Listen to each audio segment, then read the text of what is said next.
La lumière du matin entrait par la grande baie vitrée de la banque. Un soleil pâle, presque timide. Élise s'était habillée avec soin. Un manteau beige, un foulard bleu clair, son sac en cuir qu'elle gardait depuis les années 70. Elle venait simplement retirer un peu d'argent pour payer le menuisier qui lui réparait les volets. Un geste ordinaire, banal, le genre de geste qui fait tenir la vie tranquille. La conseillère, une jeune femme au sourire trop poli, tapait sur son clavier. Puis, soudain, elle s'est figée. Son visage a changé de ton, imperceptiblement. Elle a regardé l'écran, puis Élise, puis à nouveau l'écran. « Madame Delair, il semble que votre compte soit temporairement bloqué. » « Bloqué? Comment ça bloqué? » « Oui. Enfin, le dossier indique qu'il y a une procédure en cours. » Élise a froncé les sourcils, surprise. « Une procédure? Quelle procédure? Je ne comprends pas. » La conseillère a hésité. Puis, d'une voix basse, presque gênée. « Votre fils a déposé un dossier de tutelle. Vous êtes sous évaluation de capacité. » Le mot a claqué. Sec. Sans émotion. Tutelle. Incapacité. 2 syllabes froides, comme un jugement sans appel. Élise a senti quelque chose se détacher en elle, une lourdeur au creux du ventre. Ses doigts se sont crispés sur le bord du bureau. « Mon fils? Julien? Oui. C'est bien ce nom qui figure dans le dossier. Mais enfin, pour quelle raison? » La jeune femme a détourné les yeux, visiblement mal à l'aise. « Je ne peux pas en dire davantage, madame. C'est une procédure confidentielle. » Le monde a vacillé autour d'elle. Les bruits de la banque Lepa, les imprimantes, les murmures semblaient s'éloigner. Elle entendait encore la phrase tourner dans sa tête comme un écho cruel. « Vous êtes sous évaluation de capacité. » Elle n'a rien répondu. Elle a rangé son chéquier dans son sac, lentement, avec la précision mécanique des gens qui refusent de s'effondrer en public. « Merci, mademoiselle. Bonne journée. » La conseillère a voulu ajouter quelque chose peut être un mot de compassion, peut être une excuse. Mais Élise était déjà debout. Dans la rue, le vent soufflait fort. Les feuilles mortes tourbillonnaient autour de ses pas. Elle marchait sans voir, sans sentir, le sac serré contre elle comme un gilet de sauvetage. Chaque mot de la phrase revenait, décomposé, disséqué. « Mon fils a déposé un dossier de tutelle. » Elle s'est arrêtée devant une vitrine. Son reflet la surprise. Le visage qu'elle y voyait fatigué, pâle, les yeux perdus ne ressemblaient plus tout à fait aux siens. Elle a murmuré, comme pour se prouver qu'elle existait encore. Élise Delair, 78 ans, ancienne infirmière à l'hôpital Saint-André. Lucide, autonome, pas folle. Une vieille dame s'est retournée, croyant qu'elle lui parlait. Élise a souri, gênée. Puis elle est rentrée chez elle, d'un pas lent. La maison l'a accueillie dans un silence épais. Sur la table du salon, le courrier du matin, une facture EDF, un prospectus et une enveloppe blanche au tampon du tribunal judiciaire d'Angoulême. Ses mains ont tremblé. Elle a ouvert. « Madame, suite à la demande de mise sous tutelle déposée par Monsieur Julien Delair, votre fils, nous vous informons qu'une évaluation de capacité civile est en cours. » Les lignes se brouillaient sous ses yeux. Elle a posé la feuille, s'est assise, le souffle court. C'était donc vrai. Pas une erreur de la banque. Pas une maladresse. Un acte contre elle.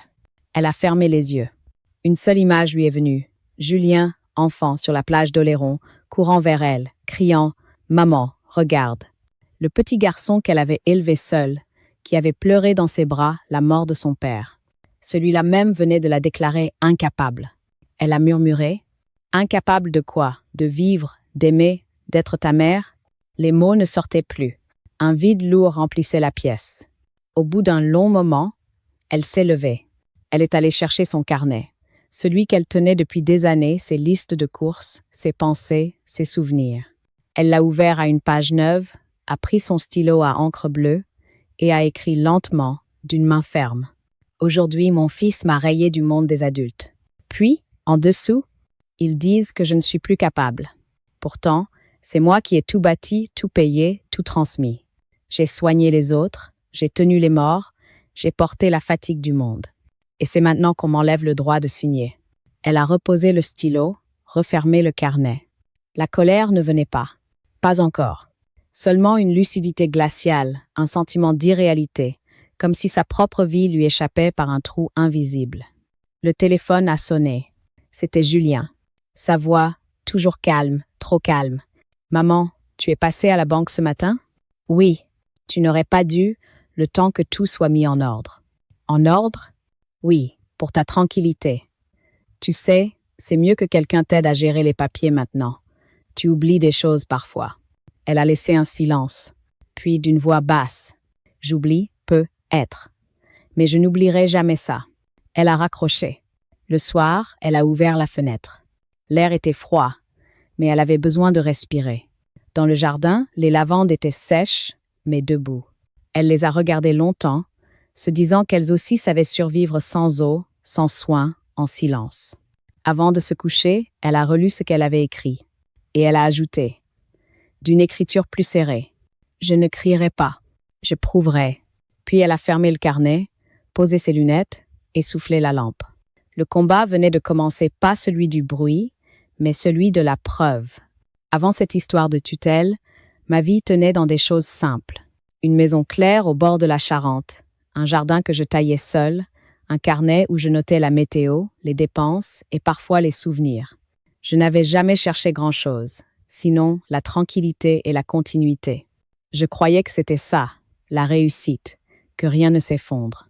Je m'appelle Élise Delair, 78 ans, ancienne infirmière de nuit à l'hôpital Saint-André. 29 années à veiller sur les autres, à tenir les mains tremblantes de ceux qui partaient sans bruit.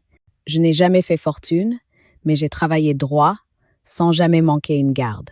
À la fin de ma carrière, mes collègues disaient « Élise, elle ne fatigue pas, elle tient debout, même quand tout s'écroule. » Je riais. Je croyais que c'était vrai. J'ai rencontré Paul à la sortie d'une salle de garde. Il était charpentier, solide, les mains pleines d'échardes et le regard tranquille. Il m'a dit en riant, « Vous, avec vos blouses blanches, vous réparez les corps. Moi, je répare les toits. On devrait bien s'entendre. » Et c'était vrai. On s'est entendu. Notre vie n'a jamais eu d'excès. Un mariage à la mairie, un voyage de noces en Bretagne, un prêt sur 20 ans pour acheter cette petite maison au volet bleu. On plantait de la lavande chaque printemps pour tenir les abeilles heureuses, disait-il. Quand il est parti, la maison a perdu sa voix. Mais le parfum de lavande, lui, n'a jamais disparu. Julien est né 1 an après notre mariage. Mon fils unique, un bébé calme, aux grands yeux curieux. Paul disait qu'il avait le regard des gens qui comprennent avant qu'on explique. C'était vrai. Julien observait tout. Il me suivait partout, me regardait préparer les pansements, laver les draps, ranger les armoires. Un jour, il m'a dit à 5 ans, « Tu travailles tout le temps, maman? Tu ne dors jamais? » J'ai ri. « Si, je dors un peu.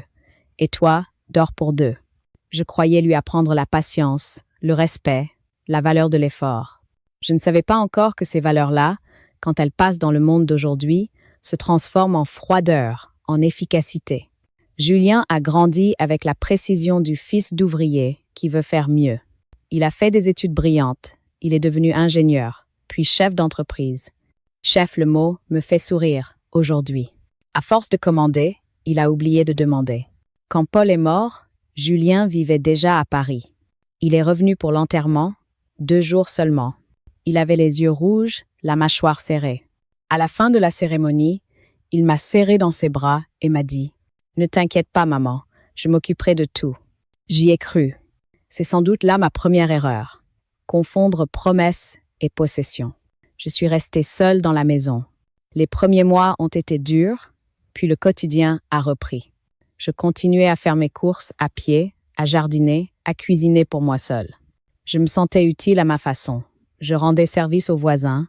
Je tricotais pour les petits du quartier. La solitude, je l'avais apprivoisée. Elle ne me faisait plus peur. Je ne suis pas une femme de chiffres, mais j'ai toujours tenu mes comptes au centime près. Un petit livret A, quelques économies, et surtout la maison, notre maison, payée sou après sou. Chaque brique, chaque tuile portait un peu de notre sueur. Je la considérais comme mon corps prolongé. C'était ça, ma sécurité, mon autonomie.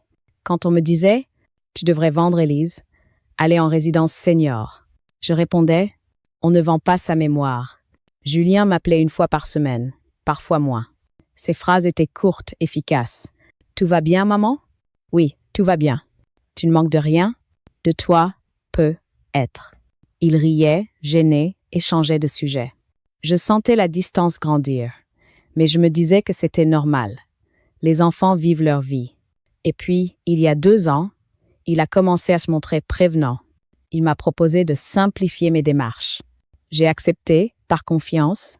Il m'a fait signer quelques papiers, m'a dit qu'il allait organiser un peu mes comptes. Je n'ai pas regardé de près, parce que je croyais encore qu'un fils, ça ne trahit pas. Le jardin, lui, restait mon seul territoire intact. Chaque matin, je m'y promenais avec mon café.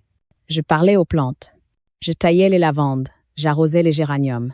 C'était ma manière d'entretenir le lien invisible avec Paul, avec la vie d'avant. Quand je voyais les abeilles venir butiner, je pensais, elles, au moins, ne prennent que ce dont elles ont besoin. Aujourd'hui, quand je repense à tout ça, j'ai du mal à relier les fils. Comment le même garçon qui pleurait à l'idée que je parte au travail, la nuit, hâté, il put, 40 ans plus tard, écrire à un juge pour dire que je n'étais plus capable, peut, être n'a-t-il pas changé, peut, être que c'est moi qui ai cessé d'être utile à son monde. Dans le fond, je ne lui en veux pas.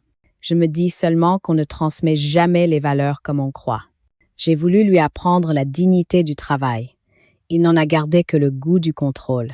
Ce soir encore, avant de dormir, j'ai ouvert la fenêtre. Le parfum des lavandes montait, doux et fort à la fois. J'ai pensé à Paul, à Julien, à la vie d'avant. J'ai murmuré. Tu vois, mon amour, on a tout donné pour construire quelque chose de solide. Et c'est le mot incapable qui vient tout briser. Mais aussitôt, j'ai ajouté plus bas, presque comme une prière. Je ne suis pas incapable, Paul. Je suis simplement en train de me réveiller. Tout a commencé par de petites choses. Des gestes qui, pris séparément, semblaient anodins. Des attentions, disait-on. Julien venait désormais 2 fois par mois, toujours pressé, portable à la main, veste impeccable, regard ailleurs.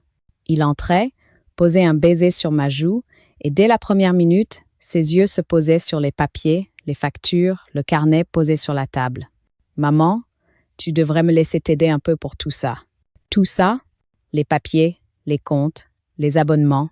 Tu sais, aujourd'hui tout est en ligne, c'est plus simple pour moi.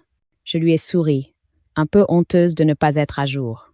Je venais justement de passer 1 heure à essayer de me connecter à mon espace client EDF, sans succès. Alors j'ai dit oui. Oui, pour m'aider. Le lendemain, il est revenu avec un ordinateur portable. En 1 heure, il a changé mes mots de passe, centralisé mes factures et gardé, pour éviter les erreurs, ma carte bancaire principale. Il m'a laissé une carte secondaire, avec un petit plafond. Je n'ai rien dit. Je me suis dit, c'est la modernité, après tout. Mais, dans mon carnet, ce soir-là, j'ai noté. On m'aide à ne plus vivre. Puis, il y a eu la clé. Une clé de rien du tout, celle de la porte d'entrée. Julien m'a dit un jour, en posant un nouveau trousseau sur la table. J'ai fait changer la serrure, maman. C'est plus sûr. Plus sûr? Oui. Tu as tendance à oublier de fermer à clé, et avec les cambriolages en ce moment, je n'ai rien répondu. Je savais qu'il avait raison, mais j'ai eu la sensation étrange qu'on venait de m'ôter quelque chose d'invisible. Le bruit sec du métal dans la serrure m'a traversé comme un avertissement.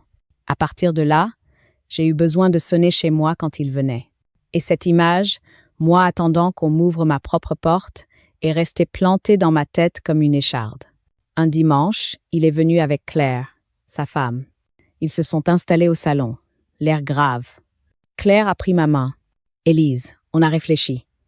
Tu es souvent seule ici.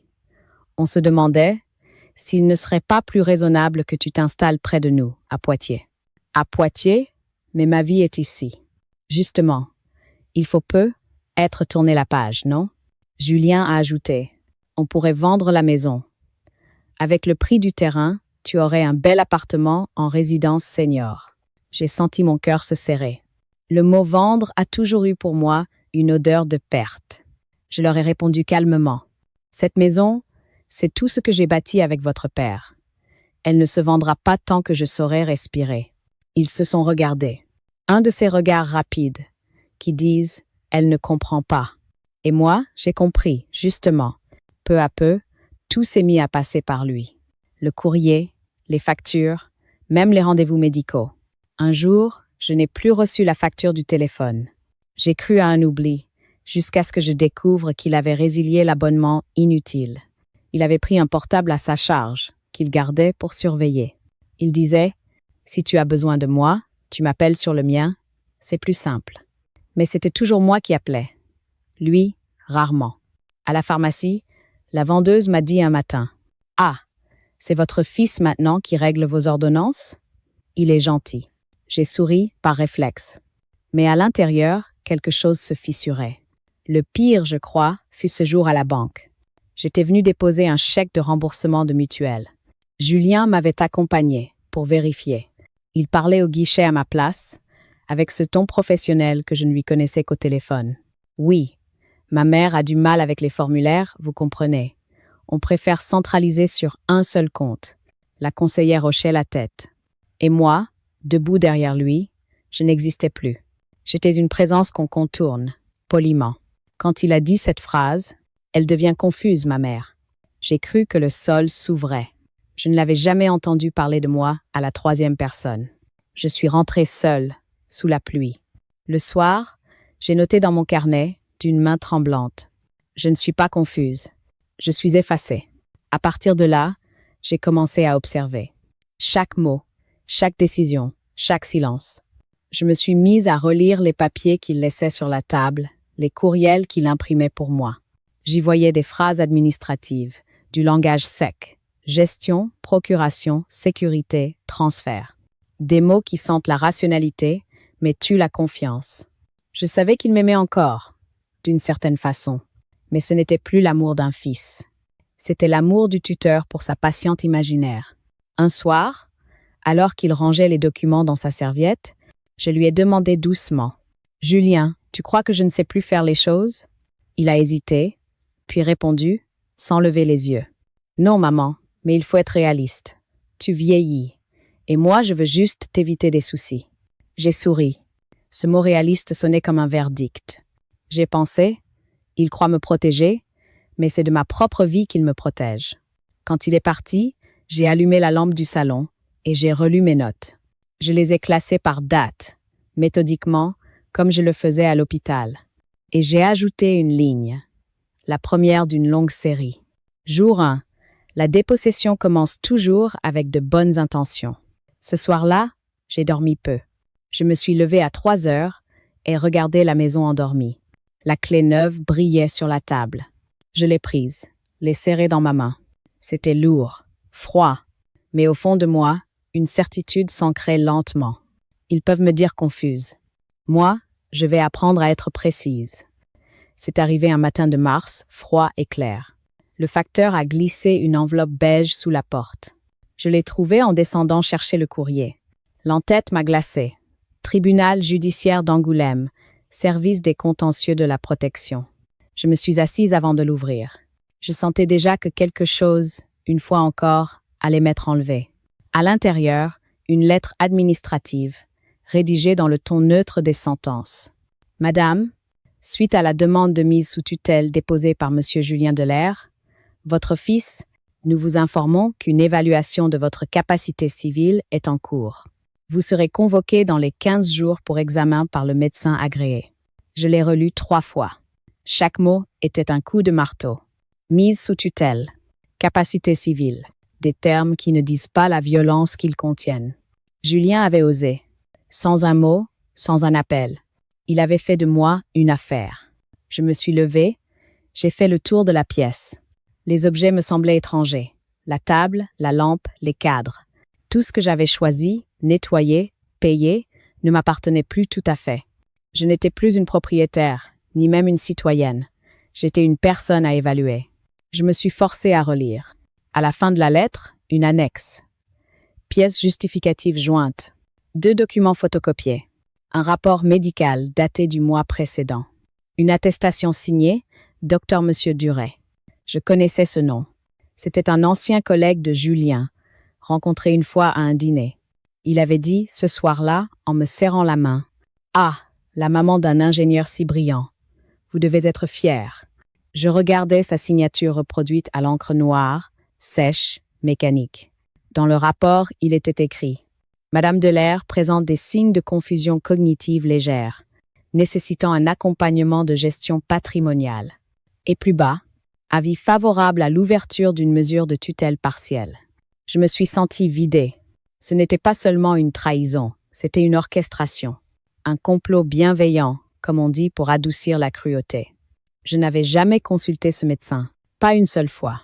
Et pourtant, il signait pour moi. J'ai respiré profondément. Je savais que si je pleurais, tout s'effondrerait. Alors, je n'ai pas pleuré. J'ai simplement pris mon carnet et j'ai écrit, lentement, comme un témoin de sa propre disparition, « Il me juge sans m'avoir écouté. » Puis j'ai ajouté, « On m'examine sans m'avoir vu. On m'efface sans m'avoir lu. » Je suis restée longtemps à fixer ces phrases. Elles me semblaient plus réelles que le papier du tribunal.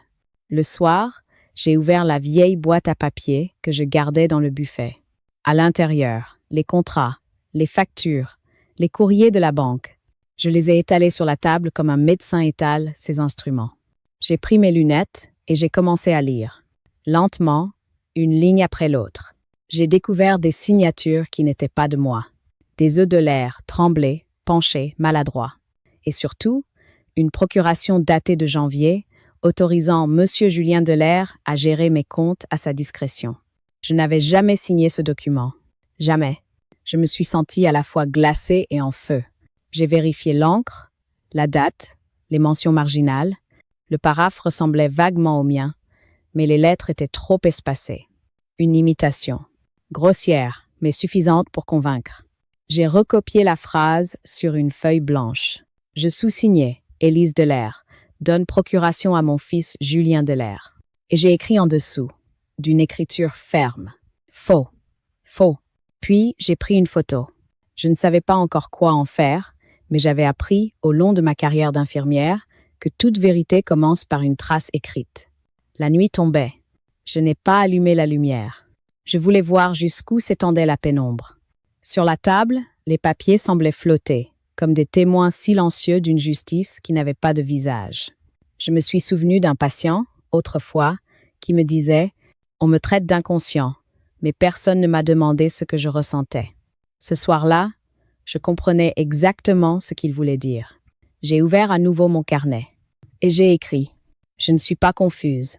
Je suis trahie avec méthode. » Puis, plus bas, « Je n'ai plus confiance, mais j'ai encore ma mémoire. » J'ai rangé les papiers dans une chemise grise. Je l'ai intitulé au stylo noir. Dossier vérité. C'était mon arme. Ma forme de résistance. J'avais peur, oui, mais une peur droite, propre, presque lucide. Celle des femmes qui savent que le seul moyen de ne pas sombrer, c'est d'écrire. Avant de dormir, j'ai posé la chemise sur la table, bien à plat. Je l'ai regardée longtemps, comme on regarde un enfant qu'on s'apprête à protéger. Puis j'ai murmuré. S'ils veulent me faire taire, ils devront d'abord lire. Et pour la première fois depuis longtemps, j'ai éteint la lampe avec un geste calme. Le combat avait changé de nature. Ce n'était plus celui d'une mère blessée, mais celui d'une femme qui s'apprêtait à redevenir un sujet de droit. Je n'ai pas crié. Je n'ai pas pleuré non plus. Il m'a semblé qu'à ce stade, la colère ne ferait qu'ajouter du bruit à ce qu'on voulait déjà me faire taire. Alors j'ai choisi le silence. Mais un silence qui pense, pas celui qui se soumet. Les premiers jours, j'ai vécu comme une somnambule. Je faisais le café, j'arrosais les lavandes, j'ouvrais le courrier. Je lisais sans lire. Puis, un soir, assise devant la table couverte de papier, j'ai décidé que si l'on m'accusait d'être confuse, j'allais répondre par la clarté. J'ai sorti le code civil que Paul gardait autrefois dans sa bibliothèque, un vieux volume à la couverture rouge bordeaux. Je l'ai ouvert à la lettre T. Et j'ai lu, ligne après ligne, l'article 425. La mesure de tutelle ne peut être prononcée que s'il est établi que la personne, en raison d'une altération médicalement constatée de ses facultés mentales, n'est pas en état de pourvoir seule à ses intérêts. J'ai relu 3 fois. Chaque mot était froid, précis, sans pitié. Je comprenais enfin. Incapable, dans la bouche de mon fils, n'était pas seulement une insulte. C'était un outil juridique, un moyen de m'effacer avec des papiers en règle. Je me suis demandé quand tout cela avait commencé vraiment. Pas le jour de la lettre, ni celui du faux. Mais avant, peu, être le jour où j'avais accepté qu'il garde ma carte bancaire, ou celui où j'avais laissé changer la serrure sans discuter. Chaque oui poli avait été une pierre de plus sur le chemin de ma propre disparition. Je me suis souvenu d'une phrase que Paul disait souvent, quand il réparait une toiture. « Ce n'est jamais la tempête qui détruit la maison, Élise. C'est la petite fuite qu'on ignore. » Cette phrase m'a traversée comme un éclair. La fuite, c'était moi. Ma confiance, ma douceur, mon besoin de paix. J'avais laissé s'infiltrer la complaisance dans ma propre vigilance. Les jours suivants, je me suis mise à lire. Tout. Les lois, les circulaires, les témoignages d'autres femmes mises sous protection. Je découvrais un monde parallèle, celui des procédures où les mères deviennent mineures, où les mots vulnérables et protégés masquent la dépossession. Je lisais jusqu'à tard dans la nuit, avec ma lampe de bureau. Parfois, je notais des phrases entières dans mon carnet, pour m'en souvenir. Un soir, j'ai écrit « Être vieille, ce n'est pas perdre la raison. C'est perdre le droit d'être cru. » Ces mots m'ont fait du bien. Ils étaient durs, mais justes. Je me suis sentie moins seule, comme si des milliers de femmes invisibles lisaient avec moi, quelque part, derrière la lampe. Julien ne m'appelait plus. Ou alors, pour des phrases pratiques. « Le médecin passera la semaine prochaine, maman. » Je t'ai pris rendez-vous avec l'expert. Je répondais calmement. Je ne lui disais rien de mes lectures, de mes découvertes. Je voulais qu'il me croie docile. J'avais compris que la colère me ferait passer pour désorientée, que la lucidité devait se déguiser en patience. Alors j'ai choisi mon arme, la preuve. Chaque matin, je relisais les documents. Je les classais par date, par type, par signataire. Je comparais les en-têtes, les encres, les marges. Petit à petit, un fil apparaissait. Une chronologie, une logique, une machinerie juridique montée avec soin. Et moi, j'allais la démonter. Je notais les incohérences, les signatures douteuses, les dates impossibles. Je faisais des photocopies. Je glissais tout dans une chemise neuve, étiquetée au stylo noir. Capacité, dossier personnel. Dans le silence de la maison, j'entendais parfois ma propre respiration se caler sur le bruit du stylo. C'était presque une musique, celle de ma résistance. Le soir, quand la fatigue me prenait, je m'asseyais près de la fenêtre. Je regardais le jardin, les lavandes figées dans la nuit. Elles avaient cette obstination tranquille des choses vivantes qui refusent de se faner. Je me disais que je devais leur ressembler. Vieille, peu, être, mais enracinée. J'ai écrit encore, dans le carnet, « Je ne me défendrai pas en criant. Je me défendrai en lisant, en comprenant, en écrivant. » Ces 3 verbes me suffisaient. Ils tenaient lieu de colère, de vengeance, de prière. Les jours ont passé ainsi. À chaque courrier nouveau, je ne tremblais plus. Je lisais tout, crayon à la main. J'annotais les marges, soulignais les incohérences. Je n'étais plus la vieille dame perdue dans ses papiers. J'étais devenue l'enquêtrice de ma propre vie. Une nuit, vers 2 heures du matin, je me suis surprise à sourire. J'avais relu 3 fois le dossier de mise sous tutelle. Et j'avais remarqué une chose. Le médecin signataire avait daté son rapport d'un jour où il se trouvait en déplacement à l'étranger, une contradiction vérifiable. Je l'ai noté, cerclé, photographié. C'était peu, mais c'était une fissure dans le mur. Je me suis levée, j'ai bu un verre d'eau et j'ai murmuré. Ils m'ont cru incapable. Mais je viens de prouver le contraire. À l'aube, la lumière entrait par la fenêtre. Je n'avais presque pas dormi, mais je me sentais plus vivante que depuis des mois. Je n'étais plus la victime d'une procédure. J'étais la témoin. Et bientôt, j'allais devenir la preuve. Le matin où j'ai décidé d'agir, il pleuvait sur la Charente. Une pluie fine, sans colère, une pluie qui nettoie plus qu'elle ne blesse. Je me suis dit, c'est un bon jour pour recommencer. J'ai pris mon manteau, mon parapluie et la chemise grise où dormaient mes papiers. Sur la couverture, j'avais écrit en lettres droites « Capacité, dossier personnel ». Je l'ai glissé dans mon sac comme on emporte une arme, non pour frapper, mais pour prouver. La première étape, c'était Maître Dumas, le notaire qui, jadis, avait géré la succession de Paul. Un homme à la voix basse, toujours vêtu d'un veston brun, avec ce mélange rare de prudence et de chaleur qu'ont les vrais juristes. Il m'a accueilli dans son bureau tapissé de dossiers. « Madame Delair, que puis-je pour vous ?» J'ai posé la chemise grise sur la table. Mon fils a demandé ma mise sous tutelle. Il a levé les yeux, lentement. Je vois, je lui ai expliqué tout, calmement. La lettre du juge, les faux documents, la signature imitant la mienne. Il m'a écouté sans m'interrompre, notant des dates, des noms, des marges. Puis il a dit, « Vous êtes plus clair que la plupart des clients que je reçois. Si c'est ça, la confusion, je veux bien qu'on me déclare incapable aussi. » Je n'ai pas souri, mais j'ai senti, pour la première fois depuis des semaines, qu'un adulte me parlait comme à une adulte. Il a sorti un classeur, l'a ouvert sur un onglet. Protection juridique des majeurs. Il faut commencer par une contre-expertise médicale. Le rapport de ce docteur Duret est contestable. Absence de consultation, absence de date précise. Je vous recommande un médecin indépendant, agréé par la Cour, mais choisi par vous. Je l'ai regardé. Je peux? Bien sûr. Vous êtes encore libre, Madame Delair. Tant qu'aucun juge n'a tranché, votre parole vaut autant que celle de votre fils. J'ai noté le nom du médecin. Docteur Lefebvre, gériatre indépendant. Rendez-vous pris pour la semaine suivante. Deuxième étape, les banques. Sous les conseils du notaire, j'ai rédigé une lettre recommandée, retirant toute procuration donnée à Julien. Chaque mot pesé, chaque virgule vérifiée. Je révoque expressément, à compter de ce jour, toute autorisation de gestion ou d'accès à mes comptes, quelle qu'en soit la forme. Je l'ai signé d'une main ferme. En dessous, j'ai ajouté, presque pour moi, Élise Delair, toujours capable de signer droit. À la banque, la conseillère m'a regardée avec un mélange d'embarras et d'admiration. « Vous êtes sûre de vous, madame? Votre fils semblait gérer ça très bien. » « Justement, trop bien. » Je n'ai pas levé la voix. Je n'avais plus besoin de me justifier. Troisième étape, la main courante au commissariat. Un geste simple, mais symbolique. Je me souviens du jeune agent derrière le guichet. Il tapait sur son clavier sans me regarder. Objet de votre déclaration? Falsification de signature, tentative d'abus de confiance. Il a levé les yeux, surpris. Je crois qu'il ne s'attendait pas à entendre ça d'une vieille femme aux cheveux gris. J'ai sorti la photocopie du document, la lui ai montrée. Il l'a examinée longuement, a hoché la tête. « Vous avez raison de déposer, madame. Vous avez des preuves? » « Oui. Tout est daté. Tout est écrit. » Il a pris ma déclaration, l'a imprimée et m'a fait signer. Je l'ai fait sans trembler.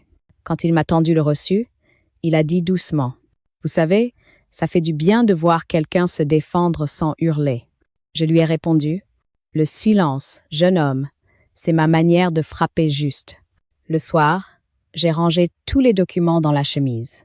Je les ai classés. Lettre de révocation bancaire. Accusé de réception du commissariat. Convocation du docteur Lefebvre. Photocopie du rapport médical contesté. Liste des appels et messages de Julien. Je tenais une trace de tout. Je ne savais pas encore comment tout cela serait reçu par le juge, mais je savais que, cette fois, rien ne serait inventé à ma place. Quelques jours plus tard, j'ai rencontré le docteur Lefebvre. Un homme attentif, précis, d'une douceur presque clinique. Il m'a posé des questions, m'a fait lire, compter, raconter. Je me suis prêtée à l'exercice, sans angoisse. Je savais que j'étais claire, droite, ordonnée. À la fin, il a noté sur son rapport. Madame Delair présente une excellente compréhension des enjeux de sa situation, un discernement intact et une autonomie complète. Il m'a tendu la feuille, signée, tamponnée. Gardez-la bien, c'est votre armure. J'ai souri pour la première fois depuis longtemps. En sortant du cabinet, j'ai murmuré. Ils m'ont traité d'incapable. Je vais leur montrer ma signature droite. À la maison, le soir, j'ai ouvert le carnet. J'ai écrit « Le droit, c'est comme la couture. Il faut piquer au bon endroit, sans précipitation. » Puis j'ai ajouté, plus bas, « Je ne suis pas sous tutelle. Je suis sous vérité. » J'ai glissé le rapport médical dans la chemise grise. La pile de papier commençait à peser, mais ce poids-là me rassurait. C'était le contraire du vide. C'était la preuve que j'existais, noir sur blanc. Quelques jours plus tard, j'ai reçu un message de Julien. « Maman, j'ai appris que tu avais vu un autre médecin. Ce n'est pas raisonnable. Tu compliques tout. » Je n'ai pas répondu. J'ai simplement noté dans mon carnet, jour 23, quand un fils dit à sa mère qu'elle complique tout, c'est qu'elle commence à comprendre. Puis j'ai fermé le cahier. Dehors, la pluie avait cessé. Je suis allée jusqu'au jardin. Le parfum des lavandes montait dans la fraîcheur du soir. Je me suis dit que, désormais, le plus difficile n'était pas de prouver ma capacité, mais de me rappeler chaque jour que je la possédais encore. Et j'ai écrit une dernière phrase avant d'aller dormir. Je ne veux pas qu'on me protège. Je veux qu'on me respecte. Le jour de l'audience, le ciel était clair, presque trop. J'avais mis mon tailleur gris, celui que je portais pour les grandes occasions. Pas pour paraître forte, mais pour me rappeler à moi-même que j'étais encore quelqu'un qu'on regarde droit. Maître Dumas m'attendait devant le tribunal. Il tenait sous le bras la chemise grise, celle que nous avions montée pièce par pièce. Lettres, certificats, main courante, contre-expertise médicale. Tout y était. 1 an de ma vie résumé dans une liasse de papier. Vous êtes prête? Aussi prête qu'on peut l'être quand on doit prouver qu'on existe encore. Nous sommes entrés. La salle était petite, sobre. Au fond, le juge une femme, la cinquantaine, le visage calme. À sa droite, un greffier. À gauche, 2 sièges vides pour les parties. Julien est arrivé quelques minutes plus tard, costume sombre, mallette noire. Il n'a pas croisé mon regard. Derrière lui, son avocat, jeune, sûr de lui, avec cette politesse glacée qu'ont les hommes qui parlent au nom des autres. L'audience a commencé. Le greffier a énoncé la procédure. Demande de mise sous tutelle de Madame Élise Delair, déposée par Monsieur Julien Delair, son fils. Chaque mot semblait flotter dans l'air avant de retomber sur moi comme un jugement. L'avocat de Julien a pris la parole. Il a parlé longtemps. Il a utilisé des mots propres, techniques, presque doux, préoccupation filiale, volonté de protection, altération de discernement, probable. Je l'écoutais sans broncher. Ce n'était pas de la colère que je ressentais, mais une distance étrange, comme si j'assistais à la description d'une inconnue. Puis vint mon tour. Le juge me fit signe. « Madame Delair, souhaitez-vous dire quelque chose ?» Je me suis levée lentement. Maître Dumas m'a tendu la chemise. Je l'ai gardée contre moi comme un livre de prière. « Madame le juge, j'ai entendu ce qu'on dit de moi. On m'appelle incapable. J'aimerais seulement qu'on me lise avant de me juger. » Je lui ai tendu le carnet, mon vieux carnet bleu, celui où tout avait commencé. Il contenait mes notes, mes dates, mes preuves, mes pensées. J'y avais même glissé, entre 2 pages, le rapport du docteur Lefebvre. Autonomie complète. Discernement intact. Le juge l'a pris, l'a feuilleté lentement. Elle a lu quelques lignes à voix basse. Puis elle a levé les yeux vers moi. « Vous avez tenu ce journal depuis combien de temps, madame ?» « Depuis le jour où j'ai compris qu'on parlait pour moi. » Et pourquoi avoir tout noté? Parce que j'ai appris que ce qu'on écrit devient vrai, même quand on vieillit. Un silence a suivi. Le greffier notait. Julien fixait le sol. Maître Dumas a présenté la contre-expertise médicale, les copies de lettres, la preuve de la procuration frauduleuse. Chaque pièce déposée sur la table sonnait comme un clou planté dans la façade du mensonge. Le juge a tout lu, attentivement. Puis, d'une voix calme. Je note que le rapport du médecin initial est contestable, qu'aucune consultation n'a eu lieu et qu'un second certificat, dûment signé, atteste de la pleine capacité de Madame Delair. Elle s'est tournée vers moi. « Souhaitez-vous ajouter quelque chose, madame ?»« Oui. Juste une phrase. » Je me suis redressée, les mains posées sur la table. Être vieille, madame le juge, ce n'est pas perdre la raison, c'est perdre le droit d'être crue. Elle m'a regardé longtemps, puis elle a souri un sourire rare, presque imperceptible. « Madame Delair, vous êtes parfaitement lucide. Je crois que c'est la phrase la plus douce qu'on m'ait dite depuis des années. » Le jugement est tombé peu après. La demande de tutelle était rejetée. Le dossier clos, sans appel possible. Julien n'a rien dit. Il a pris sa mallette, lentement, sans me regarder. Son avocat a hoché la tête, sec, professionnel, déjà ailleurs. Moi, je suis restée assise, les mains sur mon carnet. Je ne ressentais ni triomphe, ni vengeance. Seulement une paix droite, presque administrative. La justice, parfois, a le visage du calme. Avant de sortir, j'ai rangé la chemise grise dans mon sac. J'ai murmuré pour moi seule. Ils m'ont appelé incapable. Et c'est en me taisant que j'ai prouvé le contraire. Dans la cour du tribunal, l'air était frais. Les pigeons tournaient autour des marches. Maître Dumas m'a serré la main. « Vous voyez, madame, la vérité ne crie pas, elle signe. » Je lui ai répondu. Et ma signature aujourd'hui est droite. Je suis rentrée à pied. Les pas sur le trottoir résonnaient légers, pour la première fois depuis longtemps. Je me sentais à nouveau capable, non pas de tout, mais de moi. Les jours qui ont suivi le jugement ont eu la couleur des matins d'hiver. Pâles, silencieux, sans contour. Tout était fini, officiellement. Mais rien n'était apaisé. Je n'ai pas revu Julien. Pas un appel, pas une visite. Seulement un silence pesant, trop lourd pour être neutre. Il avait perdu, oui, mais surtout, il avait perdu la face. Et ce genre d'humiliation, je savais qu'il ne me le pardonnerait pas. J'avais cru que la justice allait nous réconcilier, qu'il comprendrait, peut-être, la portée de ses gestes. Mais non, le verdict avait tranché la procédure, pas le lien. 3 jours après, j'ai reçu un message de Claire, ma belle-fille. Quelques mots simples. Je n'ai pas su m'opposer. Pardon. Je l'ai lu plusieurs fois. C'était sincère, sans doute. Mais j'étais incapable d'y répondre. J'avais dépassé le stade où les excuses réparent. Dans mon carnet, j'ai noté. La pitié ne répare pas la trahison. Et en dessous, le pardon n'est pas une monnaie. Il se donne, mais il ne rembourse rien. La maison était redevenue silencieuse. Mais ce silence n'était plus celui de la peur. C'était un silence d'après. Un espace clair, vidé de tout mensonge. Je rangeais mes papiers, un à un, le jugement, les copies, les lettres. Je les ai glissés dans une boîte en fer, à côté des photos de Paul.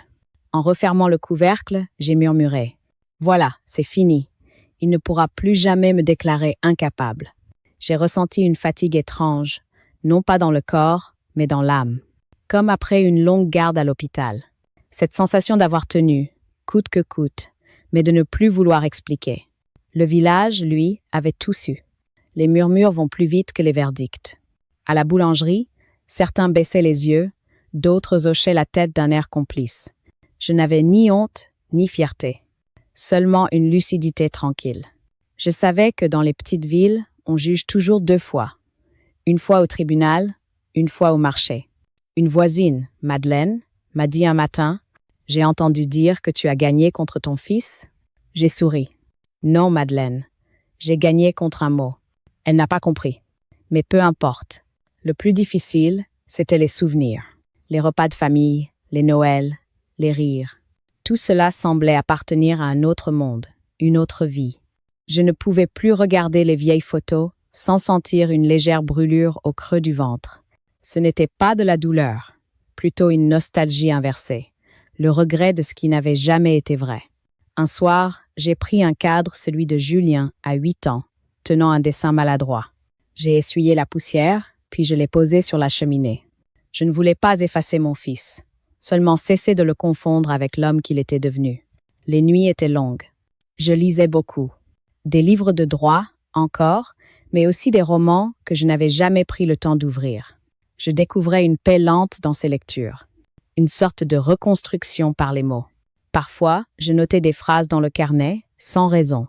Des pensées courtes, comme des respirations. La justice m'a rendue libre, pas heureuse. Le silence n'est pas vide, il attend qu'on l'écoute. On ne gagne jamais contre le sang, mais on peut vivre sans qu'il nous empoisonne. Ces phrases me tenaient compagnie. Elles étaient comme des pierres blanches sur le chemin du retour à moi-même. Un matin, j'ai reçu une lettre recommandée. Le nom de l'expéditeur, Julien Delair. Mon cœur a battu plus fort, malgré moi. J'ai ouvert lentement. À l'intérieur, un chèque, le remboursement de frais d'avocat, avec une note manuscrite. Pour clore cette histoire, aucune formule, aucune affection, juste un règlement moral, sec. J'ai déchiré le chèque en 2, calmement, et je l'ai glissé dans la cheminée. Le papier a brûlé vite, sans bruit. J'ai regardé les cendres se mêler aux autres. Et j'ai écrit dans mon carnet. On ne clôt pas une histoire en signant un chèque. On la clôt en cessant d'y revenir. Depuis ce jour-là, je n'ai plus cherché à comprendre Julien, ni à lui pardonner, ni à me justifier. Je lui ai simplement rendu son silence. Un silence égal, mesuré, sans rancune. Je crois que c'est ça, la vraie rupture. Quand il n'y a plus de guerre, seulement une distance claire. Le soir, je m'asseyais souvent dans le jardin. Les lavandes avaient repoussé, plus denses, plus hautes que l'année précédente. Je pensais à Paul, à la force tranquille qu'il avait dans les mains. Et je me disais, j'ai fait ce que j'avais à faire. Le reste n'appartient plus à personne. Je ne haïssais pas mon fils. La haine exige encore de l'attente. Moi, je n'attendais plus rien. Seulement la paix. Et cette paix-là, pour la première fois, ne dépendait plus de personne. Je suis partie au printemps suivant. Pas bien loin 10 kilomètres à peine, mais assez pour que la maison d'Angoulême cesse d'être une plaie ouverte. J'ai trouvé un petit pavillon près de l'ancien établissement de soins où j'avais travaillé toute ma vie. Un coin tranquille, avec un potager, 3 marches et la vue sur le clocher. Une maison simple, mais à moi entièrement. Le jour où j'ai signé le bail, le notaire m'a dit en plaisantant: « Alors, Madame Delair, vous recommencez ?» J'ai répondu: « Non, je continue, mais autrement. » C'était vrai. Je ne fuyais pas. Je reprenais simplement ma place, celle qu'on avait voulu effacer dans les dossiers. Les premiers jours ont été silencieux, presque trop. Je n'avais plus d'appels, plus de visites, seulement le bruit régulier des oiseaux et, parfois, les cloches de midi. Mais cette solitude-là ne pesait plus. Elle ressemblait à une pièce bien rangée, vide, mais à sa place. Je passais mes matinées à lire. Non plus pour me défendre, mais pour comprendre. Le droit, la vieillesse, la dépendance, les mots qu'on utilise pour nommer nos vies sans jamais les vivre. J'avais pris goût à ces lectures techniques. Elles me donnaient la même sensation qu'autrefois les pansements réussis, celle d'avoir remis un peu d'ordre dans la douleur. Un après-midi, en revenant du marché, j'ai croisé Madeleine, une ancienne collègue de l'hôpital. Elle m'a parlé de ses difficultés avec la banque, d'un conseiller qui lui faisait signer sans expliquer. J'ai senti quelque chose s'allumer en moi. Je lui ai dit: « Viens samedi. J'ai du thé, une table et du temps. On va relire ensemble. » C'est ainsi qu'est né l'atelier. Au début, nous étions 3. Madeleine, moi, et une voisine veuve, Thérèse, qui n'osait plus ouvrir son courrier. Je leur ai préparé du thé, posé des feuilles blanches et des stylos sur la table. On va commencer simple. Je leur ai dit: « Lisez à haute voix un mot administratif qui vous fait peur. » Madeleine a dit: « Procuration. » Thérèse a dit: « Succession. » Et moi, j'ai ajouté: « Tutelle. » Nous avons ri toutes les 3, d'un rire un peu nerveux, mais vrai. Puis j'ai expliqué. Je leur ai montré comment lire une clause, comment repérer une signature copiée, comment poser une question sans s'excuser. Je leur ai appris à dire non. Un non calme, juridique, incontestable. Elles ont pris des notes. Madeleine a dit en souriant: « Tu devrais donner des cours, Élise. » J'ai répondu: « Ce n'est pas un cours, c'est une reprise de pouvoir. » Les semaines suivantes, d'autres femmes sont venues. Des veuves, des mères seules, des retraités perdus dans leurs papiers. Je les écoutais une par une. Je traduisais leurs lettres de banque, leurs formulaires de notaire, leurs contrats d'assurance. Je leur disais: « Les mots, c'est comme les fils d'une couture. Si on les comprend, ils ne vous étranglent plus. » J'ai baptisé notre groupe Lecture, Droit des aînés. Un nom simple, mais fier. La mairie nous a prêté une petite salle à côté de la bibliothèque. Le premier jour, j'ai écrit sur le tableau: « La lucidité n'a pas d'âge. » Et la justice se prépare comme un thé, doucement. Elles ont applaudi. Je crois que, ce jour-là, j'ai senti quelque chose de neuf en moi, une chaleur tranquille, une légitimité retrouvée. Chaque jeudi, la salle se remplissait. Les femmes arrivaient avec leurs chemises de documents, leurs lunettes, leurs hésitations. Je leur servais du thé. Je leur prêtais mes stylos. Je leur racontais mon histoire sans tout dire, mais assez pour qu'elles comprennent. Et peu à peu, elles changeaient. Leur voix devenait plus assurée, leur regard plus droit. Une d'elles, Lucienne, a dit un jour: « Avant, j'avais peur de signer. Maintenant, j'ai peur de ne pas lire. » Nous avons ri, mais derrière ce rire, il y avait de la fierté. Un matin, j'ai reçu une lettre. L'écriture était fine, hésitante. C'était clair, ma belle-fille. « Julien regrette. Il n'ose pas t'écrire. Sache seulement qu'il parle souvent de toi et qu'il t'a reconnu dans le journal local, sur la photo de ton atelier. » J'ai posé la lettre sur la table. Je ne l'ai pas déchirée. Je ne l'ai pas gardée non plus. Je l'ai rangée dans un tiroir avec les autres traces du passé. Je n'éprouvais ni joie ni rancune, seulement une forme de tendresse fatiguée. J'ai écrit dans mon carnet: « Le pardon ne se signe pas.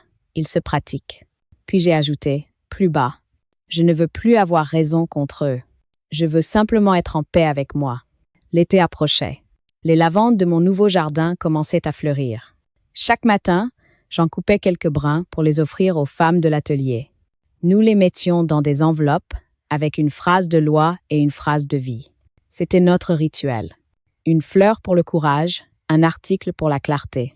Un jour, en refermant la porte après la séance, j'ai murmuré. J'ai repris ce qu'on m'avait pris. Le droit de comprendre. Je n'avais plus peur. Ni des papiers, ni des silences, ni du temps. J'étais libre, enfin non pas à cause d'un verdict, mais parce que j'avais retrouvé ma propre signature, droite et tranquille. Le soir tombait lentement sur le petit jardin. Le vent passait à travers les brins de lavande, soulevant un parfum violet et chaud. La lumière dorée s'accrochait aux vitres, aux feuilles, aux pierres du muret. Tout semblait respirer à mon rythme. Je me suis assise sur le vieux banc de bois, celui que j'avais réparé moi-même. Sous mes doigts, le bois était lisse, tiède du soleil de la journée. Devant moi, les abeilles terminaient leur ronde. Le ciel virait doucement au rose. C'était l'heure que je préférais, celle où plus rien ne presse, où les bruits s'apaisent, où le monde reprend sa mesure juste. Sur mes genoux, mon carnet bleu était ouvert. Les pages étaient pleines, presque jusqu'à la fin.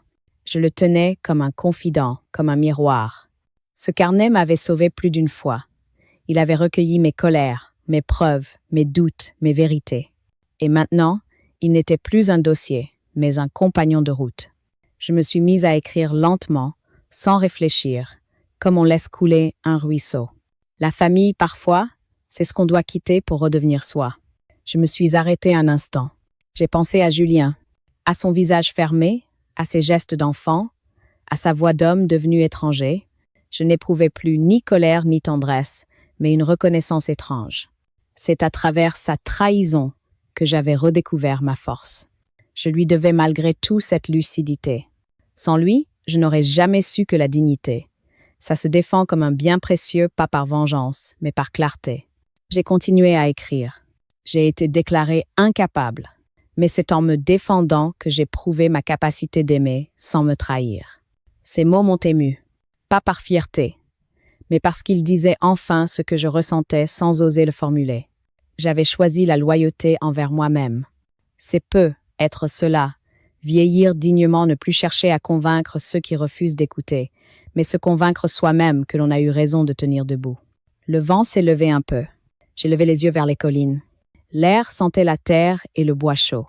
J'ai pensé à Paul, à sa voix posée quand il disait « Tiens bon, Élise, même le bois le plus dur finit par se polir sous la main patiente. » J'ai souri. Oui, j'avais tenu. Et la vie, polie par le temps, reprenait une texture douce. Au loin, les femmes de l'atelier riaient encore. Elles avaient rangé les tables, lavé les tasses, promis de revenir jeudi. Leur énergie m'attendrissait. Je voyais dans leur visage ce que j'avais moi-même reconquis. La fierté tranquille de comprendre, de choisir, de signer. Elles n'étaient plus seulement des veuves, des protégées, des personnes fragiles. Elles étaient des sujets de droit. Et ça, c'était ma plus belle victoire. J'ai relu les premières pages de mon carnet, celles de la peur. Le jour où j'avais écrit « Aujourd'hui, mon fils m'a rayé du monde des adultes. » J'ai posé ma main dessus, comme pour consoler cette version ancienne de moi.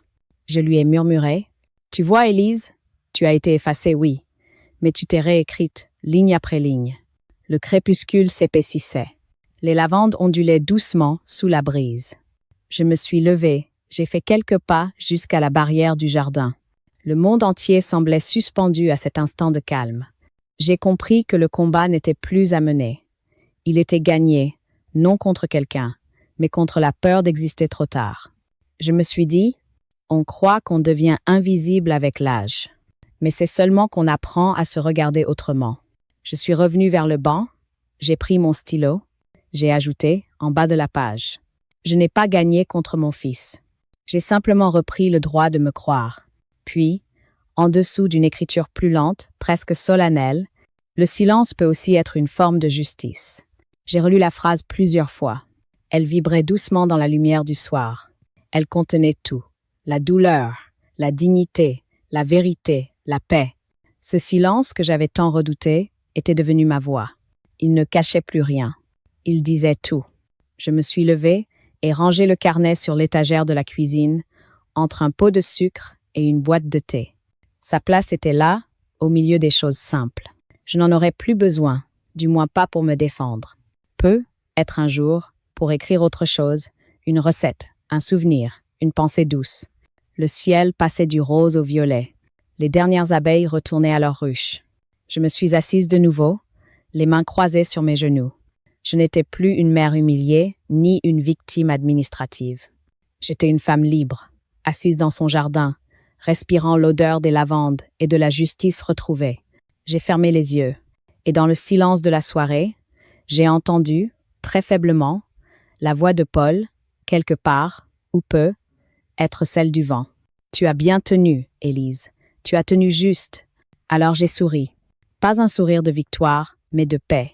Celui qu'on offre au monde quand on a cessé de se battre contre lui.